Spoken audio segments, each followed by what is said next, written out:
नमस्कार, फटाफट 100 देख रहे हैं आप। आपके साथ मैं हूं गीतांजलि। आइए करें खबरों की शुरुआत।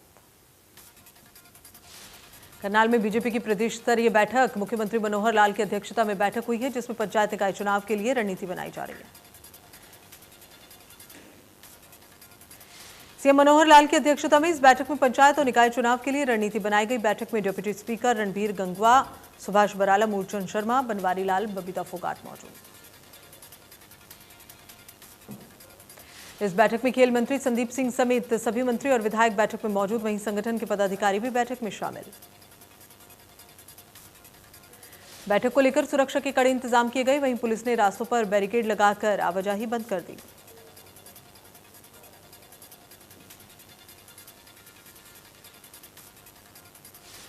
बीजेपी की बैठक में पहुंचे प्रदेश अध्यक्ष ओपी धनखड़ ने दीपेंद्र हुड्डा और रणदीप सुरजेवाला पर कटाक्ष किया।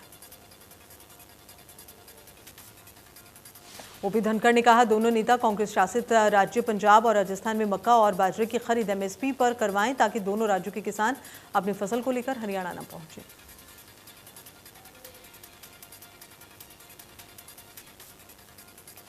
प्रदेश की मनोहर सरकार द्वारा शुरू की गई डायल 112 पर कार्यरत पुलिस कर्मचारी भी अपनी बेहतरीन सेवाओं से लोगों को तक लाभ पहुंचा रहे हैं। सोनीपत के मुरथल में स्थित डायल 112 की गाड़ी पर कार्यरत 3 पुलिस कर्मचारियों को प्रदेश सरकार द्वारा सम्मानित किया जाएगा। जिला तीनों कर्मचारियों को बेहतरीन सेवा के लिए सम्मानित करेगा। सोनीपत पुलिस के मुरथल थाना क्षेत्र में कार्यरत डायल 112 के 3 पुलिस कर्मचारी ईएसआई जयपन सिंह, सिपाही विकास और सिपाही गगनदीप को सरकार की तरफ से सम्मान मिलेगा। प्रदेश सरकार ने डायल 112 गाड़ी पिछले दिनों शुरू की थी, जिसमें एक गाड़ी पर 3 पुलिसकर्मियों की ड्यूटी रहती है, जिसमें से एक लोकेशन ट्रेस करता है, दूसरा ड्राइविंग करता है और तीसरा इन्वेस्टिगेटर के रूप में अधिकारी मौजूद रहता है।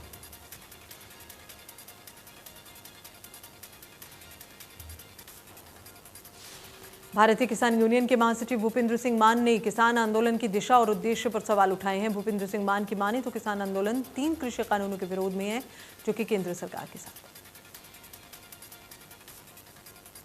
उन्होंने कहा कि किसानों को अगर विरोध करना है तो केंद्र सरकार का करें, लेकिन सीएम मनोहर लाल का विरोध करने का कोई औचित्य नहीं बनता। साथ ही उन्होंने कहा कि अगर सीएम का ही विरोध करना है तो फिर पंजाब के सीएम, राजस्थान के सीएम का भी विरोध होना चाहिए। अकेले सिर्फ हरियाणा के सीएम का विरोध करना सही नहीं।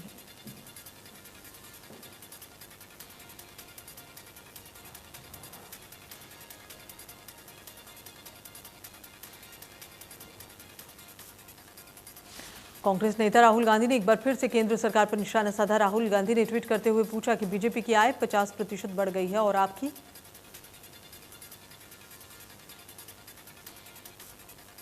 देश में फिर से बढ़ने लगे कोरोना के मामले। पिछले 24 घंटे में सामने आए 46,000 से ज्यादा केस। कुल मरीजों की संख्या 3 करोड़ 26 लाख के पार। केरल में कोरोना का कहर लगातार बढ़ रहा है। पिछले 24 घंटे में कोरोना के 32,801 नए मामले सामने आए, जबकि एक दिन में 179 लोगों की मौत हो चुकी है। केरल में 1 लाख से ज्यादा केस एक्टिव। महाराष्ट्र में 24 घंटे में कोरोना के 4,654 नए मामले सामने आए हैं। एक दिन में 170 मरीजों ने दम तोड़ा। महाराष्ट्र में अभी करीब 51,000 केस एक्टिव। दिल्ली में 24 घंटे में कोरोना के 61 नए मामले सामने आए। एक दिन में 62 मरीज रिकवर हुए हैं। दिल्ली में अब भी 412 केस एक्टिव। प्रदेश में कम हो रहा है कोरोना। पिछले 24 घंटे में कोरोना के 21 नए केस सामने आए हैं। एक दिन में 1 मरीज की मौत।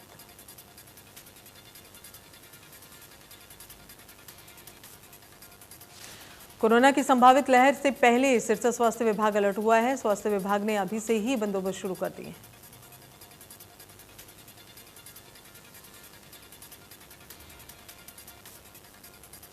कोरोना वैक्सीनेशन के मामले में देश ने नया रिकॉर्ड बनाया। शुक्रवार को देश भर में कुल 1 करोड़ से ज्यादा लोगों को वैक्सीन लगाई गई। इसी के साथ भारत में अब 62 करोड़ से ज्यादा लोगों को वैक्सीन लगाई जा चुकी है। देश भर में सबसे ज्यादा वैक्सीन उत्तर प्रदेश में लगी।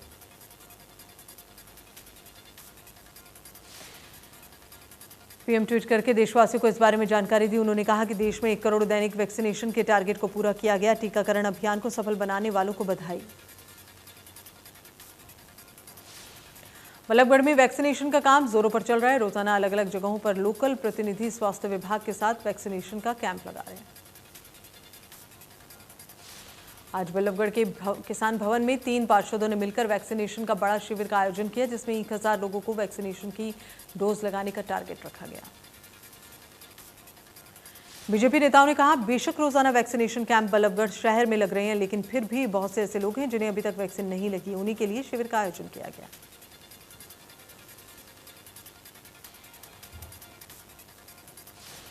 देश में कोरोना की वैक्सीनेशन के लिए मेगा अभियान चलाया जा रहा है और इस कड़ी में प्रदेश में शुक्रवार को मेगा अभियान चलाया गया, लेकिन इस अभियान के बावजूद भी भिवानी जिला अपने टारगेट से काफी दूर। इस दौरान स्वास्थ्य विभाग ने डोर टू डोर जाकर वैक्सीन लगाने का फैसला किया। तीसरी लहर से निपटने की पूरी तैयारी।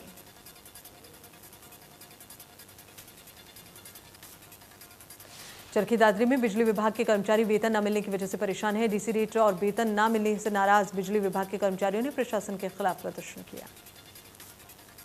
इस दौरान कर्मचारियों ने चरखी दादरी यूनिट के प्रधान ने बताया कि अगर जल्द उनकी मांगे नहीं मानी गई तो आंदोलन किया जाएगा।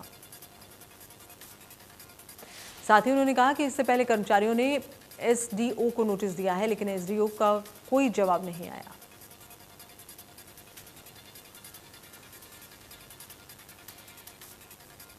फतेहाबाद के बनगांव के पास सुबह अचानक सिरसा मेजर नहर टूट गई, जिससे किसानों को काफी नुकसान हुआ। उनकी फसलों को और इलाके में नरमा और कपास की ज्यादा बिजाई होती है, जिसकी वजह से नरमा कपास के खेतों में काफी पानी भर गया।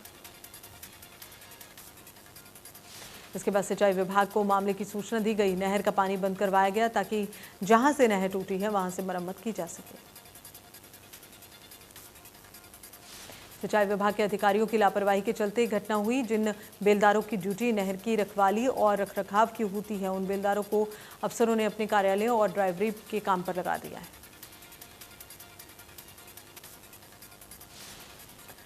पानीपत में असंध रोड पर किन्नर की स्कूटी गाड़ी से टकराने पर झगड़ा हुआ है। किन्नरों ने साथियों के साथ मिलकर बुजुर्ग की पिटाई की। बुजुर्ग ने किन्नर से माफी भी मांगी और वहीं पुलिस मूक दर्शक बन तमाशा देखती रही। कुरुक्षेत्र में पुलिस ने गुप्त सूचना पर छापेमारी की। पुलिस ने 3 अवैध शराब की भट्टियों से सैकड़ों लीटर लाहन समेत 59 कच्ची शराब की बोतलें बरामद की।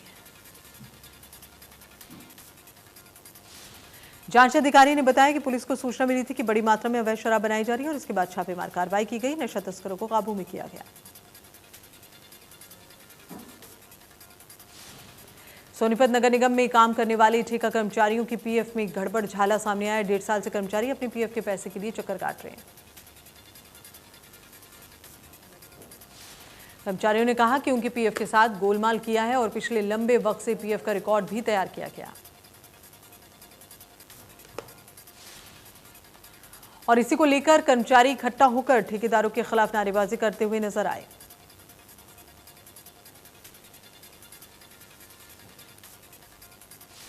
फतेहाबाद में पुलिस ने अंतर्राज्यीय बाइक चोर गिरोह का भांडाफोड़ करते हुए गिरोह के 2 सदस्यों को गिरफ्तार किया है। उनसे चोरी की 6 बाइक बरामद की। बरामद की गई मोटरसाइकिल फतेहाबाद, टोहाना, भूना, अग्रोहा, सरदूलगढ़ और मलोट से चोरी की गई थी। डीएसपी ने इसकी जानकारी दी।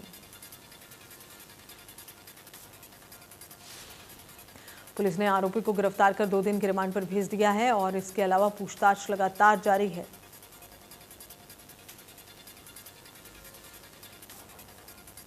पलवल में घर में घुसकर एक व्यक्ति की हत्या करने के मामले में लगभग 1 महीना बीत जाने के बाद भी पुलिस के हाथ खाली हैं। जहां एक तरफ मृतक के परिजन पुलिस पर राजनीतिक हस्तक्षेप के चलते कोई कार्रवाई नहीं करने का आरोप भी लगा रहे हैं। दूसरी तरफ पुलिस इन आरोपों को निराधार बता रही है। पुलिस का कहना है कि मृतक की पोस्टमार्टम रिपोर्ट आने के बाद ही मामले का खुलासा हो पाएगा। मामला 31 जुलाई का है। गांव भुलवाना निवासी ने होटल थाने में शिकायत दर्ज करवाई थी कि वो अपने पिता के साथ किसी काम से दुकान पर जा रहा था। इस दौरान कुछ लोग आए और उसके बाद ये झड़प हुई। इस दौरान युवक ने जान से मारने की धमकी देते हुए मौके से फरार हो गए। बाद में आरोपी उसके घर आए और उन पर हमला बोल दिया।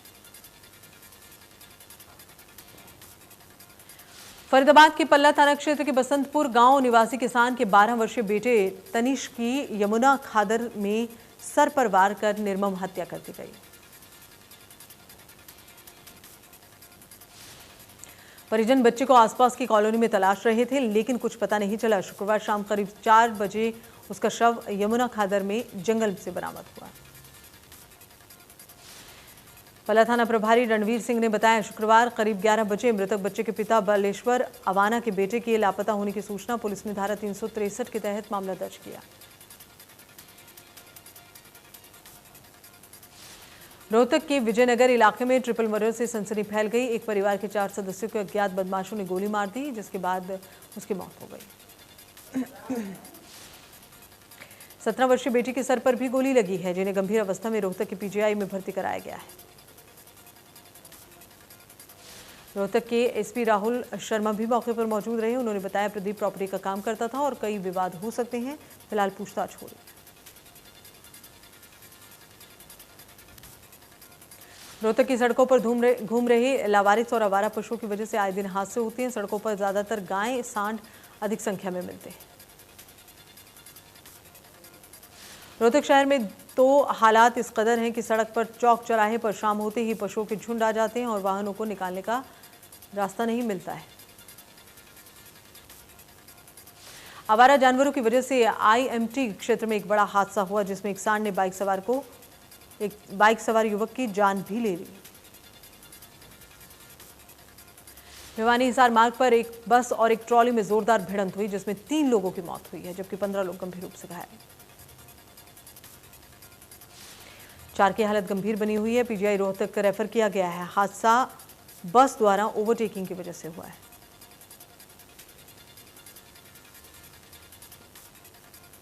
पंचकुला में मोनी रोड पर गंभीर रूप से घायल और संदिग्ध हालत में मिली युवती। गंभीर हालत में युवती को हॉस्पिटल में भर्ती कराया गया।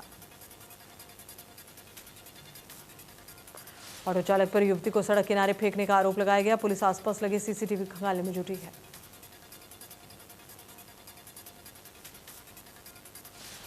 कैथल में डॉक्टर की पिटाई के मामले में बड़ी कार्रवाई सामने आई है। पिटाई मामले में महानिदेशक स्वास्थ्य विभाग ने सीएमओ से रिपोर्ट मांगी है। वहीं प्रेस वार्ता में डीसी ने यह कहा कि बहुत गंभीर मामला है, जिससे जांच चल रही है। गठित की गई 3 सदस्यीय कमेटी मामले की जांच में जुटी है। हरियाणा सरकार ने पूर्व विधायक चौधरी जाकिर हुसैन को हरियाणा वक्फ बोर्ड का प्रशासक नियुक्त कर दिया है, जिसके बाद चौधरी जाकिर हुसैन अंबाला छावनी में स्थित वक्फ बोर्ड के कार्यालय पहुंचे और बतौर प्रशासक कार्यभार संभाला। जुलाना के बख्ताखेड़ा में अज्ञात व्यक्तियों द्वारा एक युवक की पिटाई कर घर के बाहर फेंकने का एक मामला सामने आया। परिजनों ने संदेह जताया कि उसकी हत्या का शव घर के बाहर फेंक दिया गया। परिजनों ने प्रशासन से निष्पक्ष जांच की गुहार लगाई।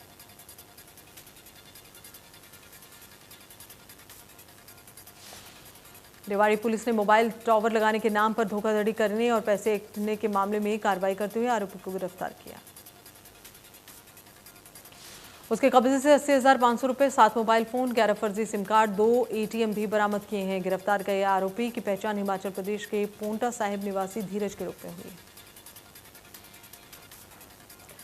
पलवल कैंप थाना क्षेत्र में एक महिला को जहर देकर मार डाला। मृतक महिला के भाई की शिकायत पर पुलिस ने हत्या का मामला दर्ज किया है।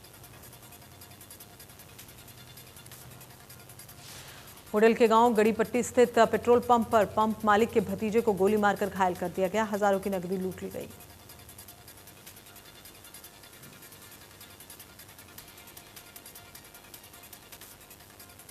रेवाड़ी में धारूहेड़ा नगरपालिका चेयरमैन पद के लिए नामांकन प्रक्रिया शुरू कर दी गई है। पहले दिन दोपहर तक नामांकन नहीं हुआ। यहां नामांकन की प्रक्रिया 2 तारीख तक चलेगी और 12 सितंबर को चेयरमैन पद के लिए मतदान होगा। प्रचार किया जाएगा। करनाल के कल्पना चावला मेडिकल कॉलेज के एमबीबीएस के छात्रों ने हड़ताल की है। हॉस्टल में पानी की दिक्कतों से परेशान थे छात्र। करीब 2 घंटे तक छात्रों का विरोध जारी रहा। कॉलेज निदेशक जगदीश दुरेजा ने छात्रों को मीटिंग की, उनके साथ उनकी समस्याओं के हल निकालने का भरोसा उन्हें दिया।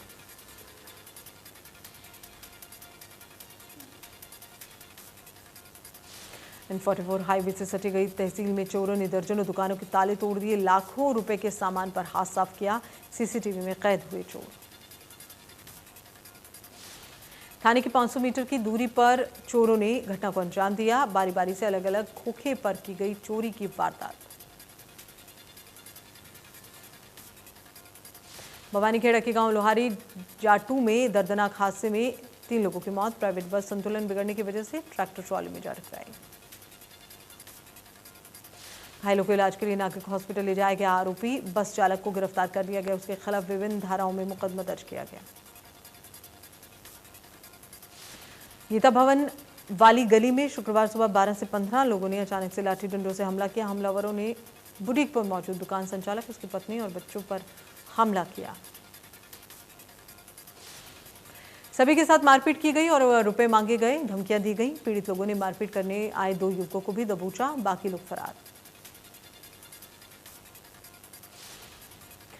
हमले की वारदात सीसीटीवी में कैद हुई। मौके पर पहुंची पुलिस ने दुकान में बंद किए गए 2 हमलावरों को थाने ले गई। दोनों से पूछताछ के बाद पुलिस द्वारा आगे की कार्रवाई की जाएगी।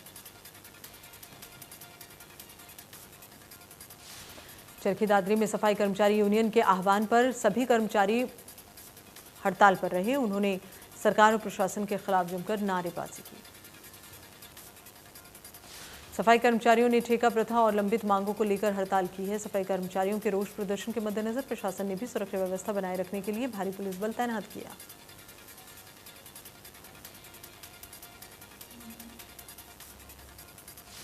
हिसार के पावटा गांव भी बिजली की समस्या से जूझ रहा है। अधिकारियों के चक्कर लगाने के बावजूद केवल आश्वासन मिलने से परेशान ग्रामीणों ने हिसार एससी कार्यालय के बाहर धरना दिया। ग्रामीणों का आरोप है गांव में ना तो पूरी वोल्टेज बिजली आती है, पूरे दिन कुछ ही घंटे बिजली दी जाती है। भवानीखेड़ा में पेयजल समस्या को लेकर गांव धनाना में महिलाओं ने ट्रैफिक जैम किया। इस दौरान ग्रामीणों ने कहा कि 1 महीने से नहीं की जा रही गांव में पेयजल की सप्लाई। सड़क पर दोनों तरफ लगी वाहनों की लंबी कतार। मौके पर पहुंची पुलिस ने ग्रामीणों को समझाने का प्रयास किया।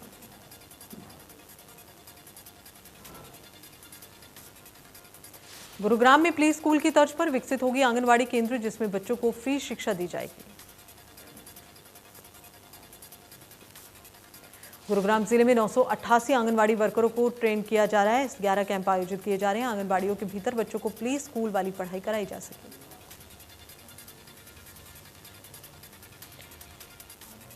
कोरोना संक्रमण के घटते मामलों को देखते हुए दिल्ली सरकार ने स्कूलों को खोलने का फैसला किया है। आपदा प्रबंधन विभाग ने बैठक में स्कूल को अलग अलग चरणों में खोलने का फैसला किया।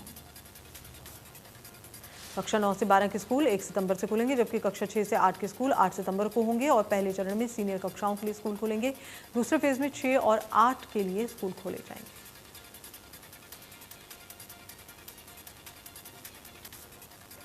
अफगानिस्तान में अमेरिकी सेना ने बड़ी कार्रवाई की है। काबुल ब्लास्ट के जवाब में अमेरिकी सेना ने अफगानिस्तान में एक आईएसआई आतंकी के खिलाफ एयर स्ट्राइक की है। मानव रहित विमान से नांग रहार में अमेरिका ने हवाई हमले किए और इस हवाई हमले में अमेरिकी सेना ने काबुल ब्लास्ट के साजिशकर्ता को भी ढेर किया है। एयर स्ट्राइक के बाद अमेरिका ने काबुल एयरपोर्ट में लोगों को हटने के लिए कहा। अमेरिका को आशंका है काबुल एयरपोर्ट पर फिर से आतंकी हमला हो सकता है। अमेरिकी राष्ट्रपति जो बाइडेन की राष्ट्रीय सुरक्षा टीम ने राष्ट्रपति से कहा कि काबुल में एक और आतंकवादी हमला हो सकता है। सुरक्षा टीम ने राष्ट्रपति बाइडेन को बताया अफगानिस्तान की राजधानी काबुल में एयरपोर्ट पर अधिकतम बल सुरक्षा उपाय किए जा रहे हैं।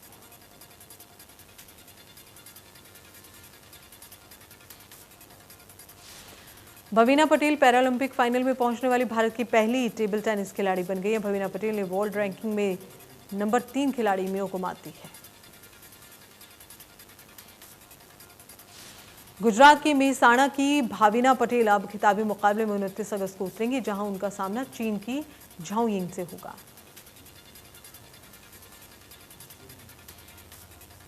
खेल मंत्री अनुराग ठाकुर ने भाविना पटेल को बधाई दी। उन्होंने ट्वीट कर लिखा, शानदार खेला भाविना, फाइनल के लिए बहुत बहुत बधाई।